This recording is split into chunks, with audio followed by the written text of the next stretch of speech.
Good morning. This is Dania, and this is the first episode of Kittens, Faith, and Trauma. I am not a licensed professional by any means.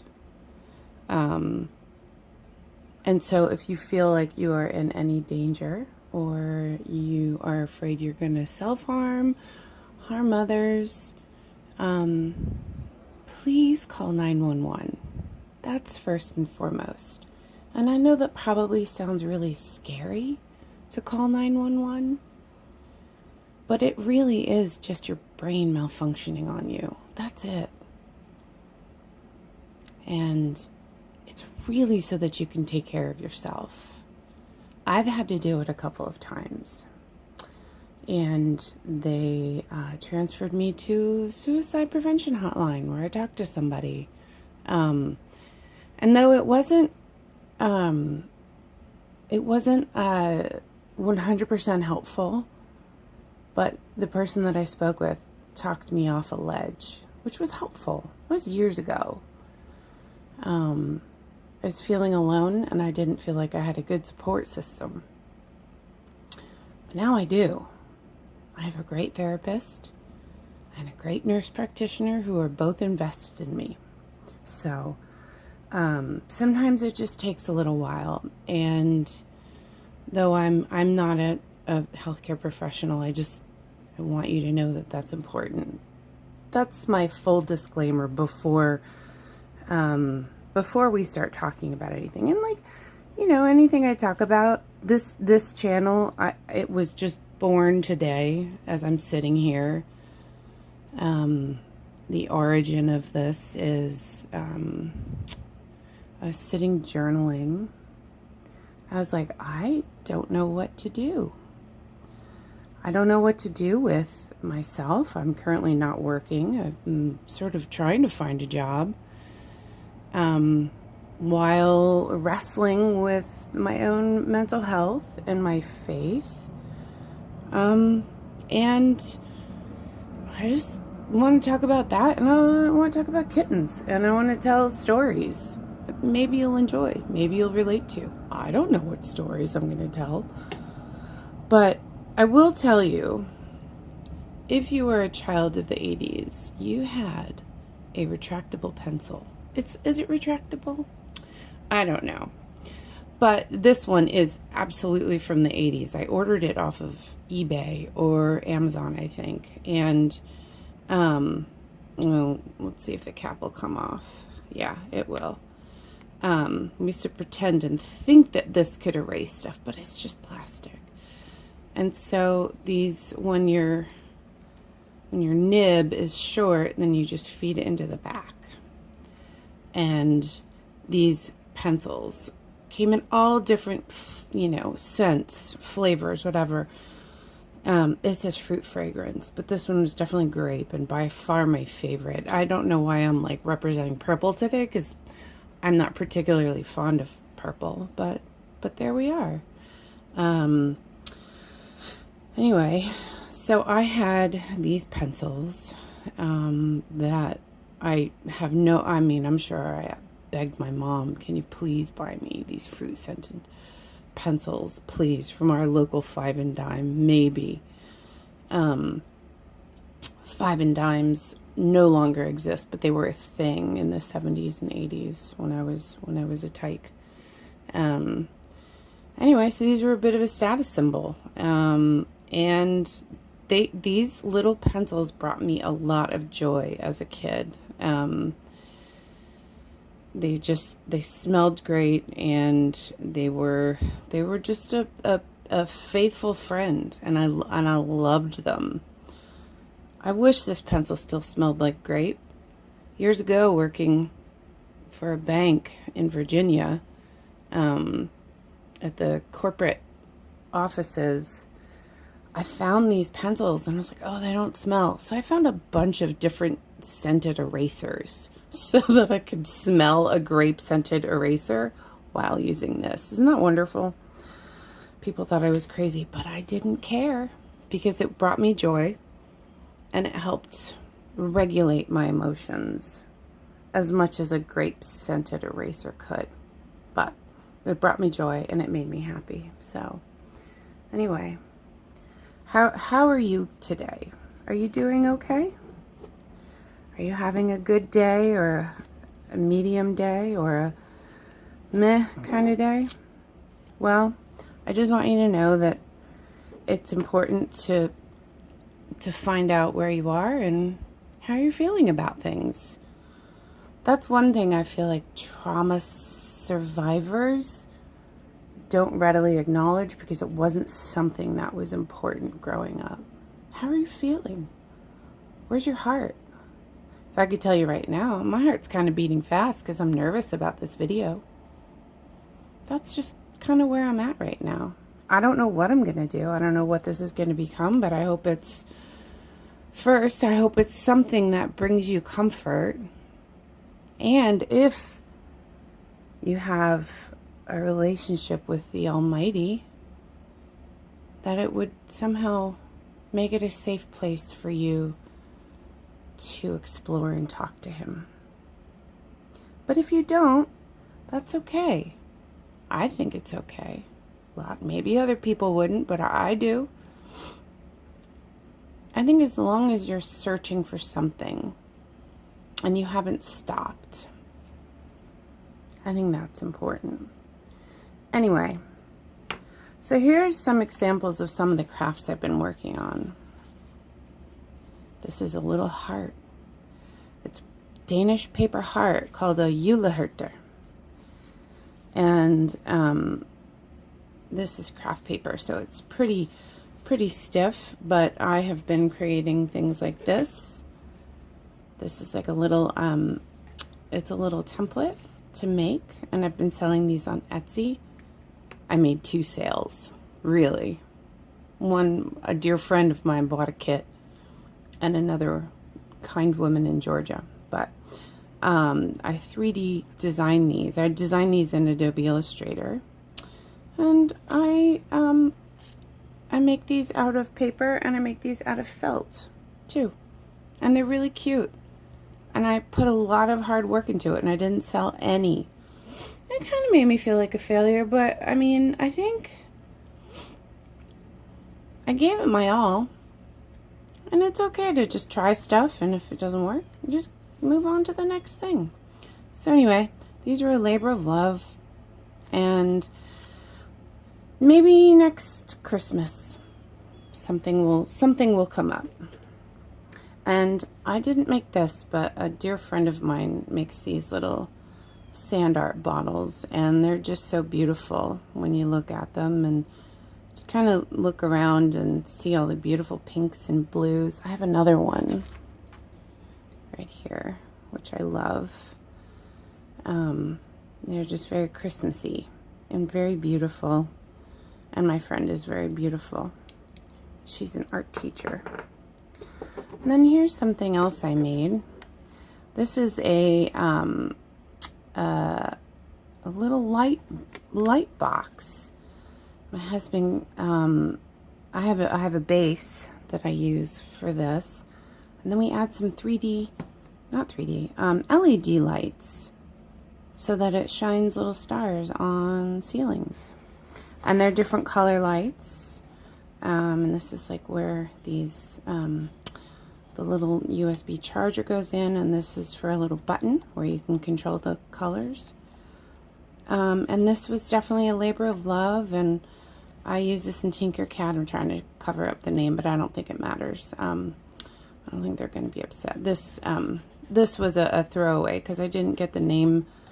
I needed to change how the name was, well, I don't know how you call it, carved a little bit more, I guess, or set back to mostly look like this. Like there is filament here, but it's too high here, and it's perfect here. So anyway, 3D printing also became a labor of love. Like I constructed these step by step, millimeter by millimeter, for days and days and days, and I had a lot of trial and error.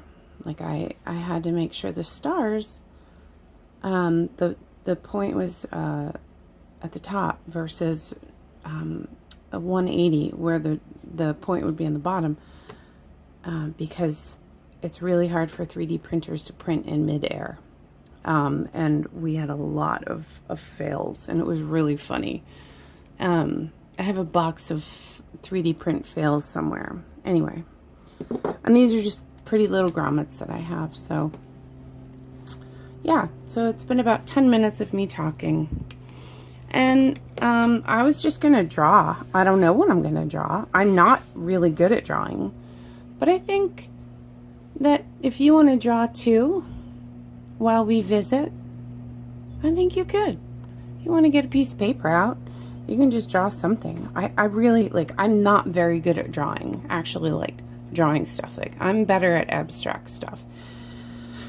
And I normally don't use pencil, but, you know, here we go. Yeah, so I just make shapes and we'll see what happens. Sometimes I erase it, sometimes it becomes beautiful, sometimes not. Yeah, so anyway, how is your morning shaping up, or your day? You want to take a minute and think about how you're feeling? I know I said that earlier, but I think it's still, like, I want to reiterate, like, it's important to remember how we're feeling about stuff. And to acknowledge where we're feeling sad or not sad. These are little brush pens that I got for Christmas from a dear friend years ago, and I love them. I haven't been able to use them too much, so I'm really grateful to be able to use them now. Yeah. I'm just going to keep creating. And if you want to make stuff too, I know this isn't like necessarily like an art class. It's not very structured, but I don't care. I really don't. This is my channel, and this is for you. So why don't you just grab a piece of paper and just make something. If you need to push pause, go ahead. I'm all for that. Push pause and then get some paper and then come back. One hard and fast rule that I have about creating stuff like this, abstract, is like you can't really make mistakes. Like, you don't need to go back and like fix stuff. As far as I'm concerned, you don't have to. I think it's important to just let things be. Oh, I don't like the way that line looks. Like right here, I'm like, oh, I can erase that. I'm like, meh, I'm not gonna. I'm gonna keep it. And I'm just gonna use a whole bunch of different colors that I normally wouldn't choose, but just pick colors that speak to you. That's what I do. I don't care if they, aren't complementary colors on the color wheel. Who cares? I don't. I just go with colors that speak to me, and I just try to be really free about that stuff. So here I'm just going to start coloring in. Yeah.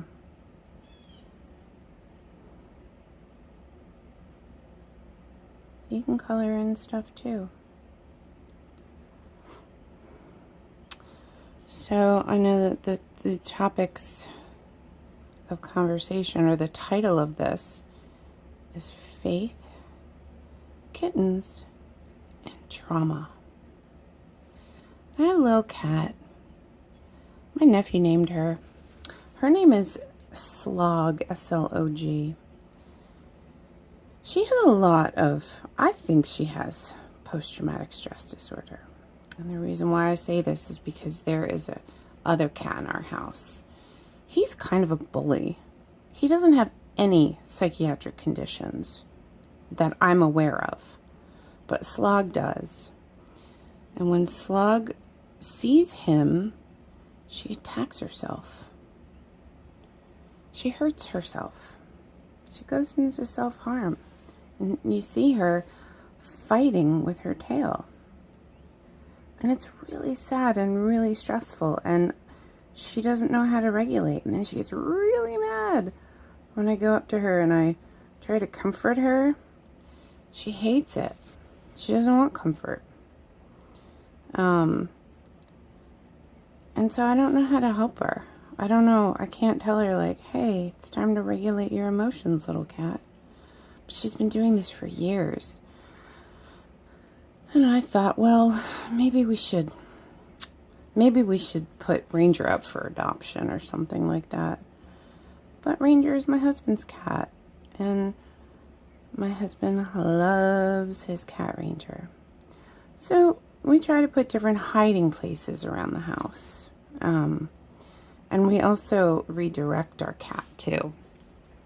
She, oftentimes when my husband and I are having dinner, she will come and she will sit down at our feet while we're eating. I mean, we don't throw table scraps down, so I don't know what would be so enchanting about it other than she's like, oh, you guys are my direct link to food. Feed me. So, yeah. So a lot of times we will redirect her, and I bought a little laser pointer. So she'll sometimes lay down flat on the floor, like feet stretched out as like big as she can be. I wonder if that's like her telling us like, hey, I'm here and I'm stretching out so you can definitely notice me. Or maybe she feels safe around us. I don't know. Anyway, so we will grab our little laser pointer, and it really helps redirect her brain, which is really good. She loves it. And I try to point it on her little scratching post because then it gives her something tangible to grab. Like she uses this little scratching post, and then she'll be able to attack the scratching post and like actually have something tangible that she can touch and she can attack. Which I feel like sometimes that's applicable to us. Not necessarily to attack. Because I think one trauma specialist that I saw told me, punching things, like getting your aggression out on stuff, can really sometimes amplify trauma rather than help give it away. She was a somatic therapist, or rather than help alleviate. Like hitting things doesn't really help alleviate. So I was like, oh, okay. So she said, if you want, press into a wall. Think about the trauma that you have. Think about the stuff that's coming up in your body. And you can press into a wall really firmly. Stand between like a door threshold and press against the door trim with like both hands, like your back to one side and push against the other side, which that was really helpful for me, especially during the beginning of 2020 when we were in lockdown. The first few days were really scary for me. I'm sure it was scary for you too. I was like, I felt sort of captive in my house, and like I felt like the whole world was falling apart, and my nervous system was just going bananas. I was like, what the heck? And I needed to practice some body release. And I know that like there is a lot of study on like the body keeping score, etc. And like I think that has probably been really helpful for a lot of people, but I don't I mean, the body, well, not body work, but the somatic therapy helped me to calm down, helped teach me to calm down. Like, and I'm not trying to get too far off base here, but, like when I was working at the financial institution, I would be on such high alert all the time that even just driving there, commuting was just so intense. Listening to music was definitely not a good thing for me. Especially loud music, like classical or audiobooks, like that was good. Occasionally listening to like some loud jam on an early summer morning, like was pretty fun, but it would dysregulate me so much that I was like, if you could see above my brain what was happening, it was just like a bunch of static electricity and steel wool. That's how I could describe it. It was so intense. I know you're probably like, oh my gosh, please stop talking about it. I'm super triggered. But I can tell you that doing that work with the somatic therapist really helped teach me like, okay, like learn what keeps you calm. And often it was, not listening to loud music. And then a lot of times too, like I just would like ignore the signals my brain was giving me that was like, oh, you're super stressed. What's going on? And I would have to like force myself, okay, would you rather walk into the office like hyper, overly stimulated already, or would you rather just sacrifice 30 seconds? 30 seconds, that's it. 30 seconds. So what if you're 30 seconds late? And just calm down, walk slow, and just take your time in the parking lot to the front door. Oh my gosh, it was kind of mind-blowing. Take your time walking in. I know I used to really like, I just feel like I used to be so hard on my body. And so this was like kind of revolutionary. And so I just started slowing down in general with everything. With doing the dishes, with carrying laundry upstairs. Like I just would like be on all cylinders, firing on all cylinders when I would do this. And I was like, you know what? Like there is absolutely no rush. And when I take my time, I know it sounds silly, but when I take my time doing things like emptying the silverware basket from the dishwasher, just one by one, or just grab a bunch, but like take your time with it. Don't rush. Don't stress your body out. Just take your time with it. You're doing something. Like that's good. You're doing something. You're taking care of yourself when you're emptying the dishwasher, and you're taking care of yourself when you're like, oh, you know what? I need to slow down. My head is spinning. My my shoulders are hurting because I'm straining, because I'm trying to get this done, and I'm not acknowledging that, like, my body is telling me, please stop, please stop.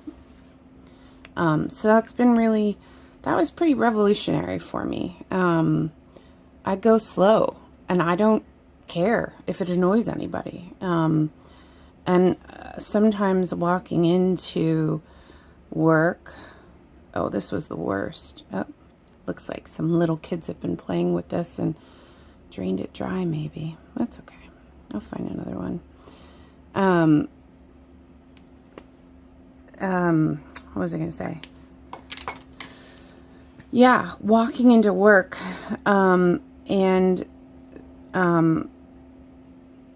if there was somebody behind me, like, I would just start to race walk.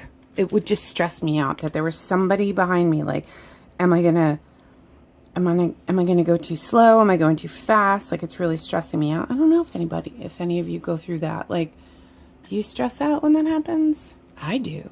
I hate it. Like, in the parking lot, in the grocery store, like, if there's somebody there, I'm like, who's going to go first? Am I going to go first, or are you going to go first? Oh, the grocery store is the worst. I should probably do an episode on going to the grocery store and how to regulate yourself, or how I regulate myself. I'm not an expert, but I know that the grocery store is an assault on the senses. Oh my goodness. Anybody feel that way? It is one of my least favorite places in the world. If I could wear a hat with a large brim and sunglasses and headphones and just get my job done, like, that would be amazing. So yeah, here, you'll see that there's like a big mixture of pinks here, but it's okay, because I think it looks really beautiful. What do you guys think of this so far? It's just kind of a haphazard mess, but I still think it's really beautiful. I really love it. So maybe you're making something beautiful too. I hope you are. It's okay if you're not. Please don't feel pressure from me to do a single thing that you don't want to do. That is such a mark of progress, I think, for those of us who have suffered from trauma in our lives. Again, not an expert, not even close, but I know how to read what's going on in my own body, and maybe it'll be helpful for you. I hope it is. So I'm going to finish this, and we're just going to keep chatting away. What do you think? I was thinking, like, these greens are just a little too close in color, but I just love a little monochrome in my life, you know? Love a little bit of monochrome. I hope I don't sound like Bob Ross. He was so cool. He was like the object of calm talking. So, not that I'm anything like Bob Ross. That dude could paint trees and weird landscapes. Is it okay for me to call them weird landscapes? They were weird. They were weird landscapes that would sort of remind me of, like, paintings that you would find in a Roy Rogers in the 80s or the 70s even. I guess you guys don't know Roy Rogers. Roy Rogers was a burger place that I used to go to with my family and all of our friends from church. We were so excited when we got to go to Roy Rogers after church in the 80s in the middle of New Jersey. It was so fun to go. We're going to Roy Rogers. Can we go to Roy Rogers? Yeah, it was the greatest. Their burgers were fine. I don't really remember anything special about them, but I don't think that there's a Roy Rogers left in the U.S. There might be. That would be pretty cool if there was. I haven't seen one in a long time. Oh, isn't that yellow beautiful? How beautiful is that? glorious. So I'm just at about a half hour, and I'm almost done with this. I really appreciate you sticking around and being with me. We can meet another time, and we can hang and make art. I hope that if you are having a really hard day, that you will take care of yourself, take care of your body, and even if you are in a place where you're so sad, and if you are in a place where you are so sad, that you would, one, let your therapist know, because that's important. They need to know where you are. And two, if you just get out of bed and you pour yourself a glass of water and you take a deep breath, I think that that is a success. Little tiny baby steps. You are beautiful. You are loved. And whether you know it or not, you are a child of God. And He loves you. And it is sometimes so hard for me to remember that when I am in the throes, the deep, terrifying, perilous throes of a trauma-triggered hyper-arousal, hyper-vigilant mode. It is so hard to remember that.